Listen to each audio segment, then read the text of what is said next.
बिल्कुल सही जगह पर है। और दस्तावेज इसका एक बहुत ही अनोखा जवाब देता है।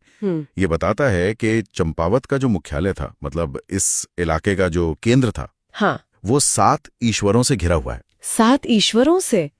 ये सुनने में ही बहुत शक्तिशाली लगता है। कौन कौन से नाम हैं? दस्तावेज इन 7 नामों को सूचीबद्ध करता है।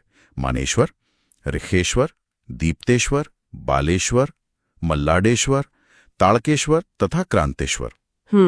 और यहाँ ईश्वर शब्द जो है वो महादेव यानी शिव के विभिन्न रूपों की ओर इशारा करता है। तो आप सोचिए, एक केंद्रीय इलाका जिसे 7 तरफ से 7 शिव मंदिरों ने घेर रखा है। 7 शिव मंदिर, ये एक तरह का दिव्य सुरक्षा कवच जैसा लगता है। गढ़ शब्द का मतलब तो किला होता है, तो क्या गढ़ कुमू का मतलब एक तरह का आध्यात्मिक किला था? क्या बात है, आपने बिल्कुल सही समझा। मतलब जो भौतिक दीवारों से नहीं, बल्कि इन 7 ईश्वरों की दिव्य उपस्थिति से सुरक्षित था। बिल्कुल, स्रोत इसी ओर इशारा करता है। वो कहता है कि वर्तमान चंपावत के प्राचीन नाम कुमू, गढ़ कुमू और चाराल काली कुमाऊं थे। अच्छा। और इन नामों का जो मुख्य क्षेत्र था वो इन्हीं 7 ईश्वरों के बीच का इलाका था।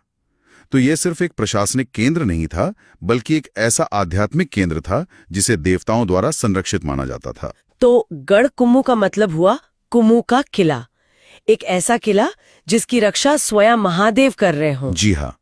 ये बहुत दिलचस्प है कि यह पहचान कितनी मजबूत रही होगी।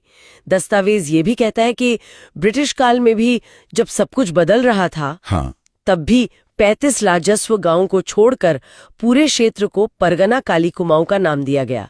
मतलब ये नामकरण सिर्फ पौराणिक नहीं था, बल्कि प्रशासनिक तौर पर भी सदियों तक चलता रहा। यही इस क्षेत्र की पहचान की गहराई को दिखाता है। ये सिर्फ एक नाम नहीं था, ये लोगों की आस्था और उनकी पहचान का हिस्सा था।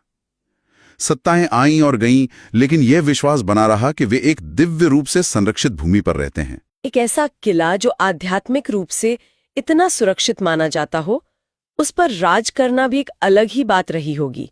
स्रोत शासकों के बारे में क्या कहता है?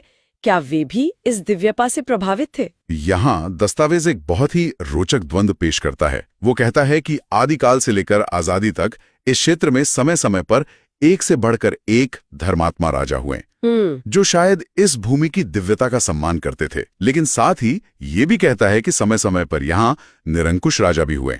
अच्छा, मतलब अच्छे और बुरे दोनों तरह के शासक। दोनों तरह के। लेकिन एक बात जो समान थी, स्रोत कहता है कि सभी का मुख्य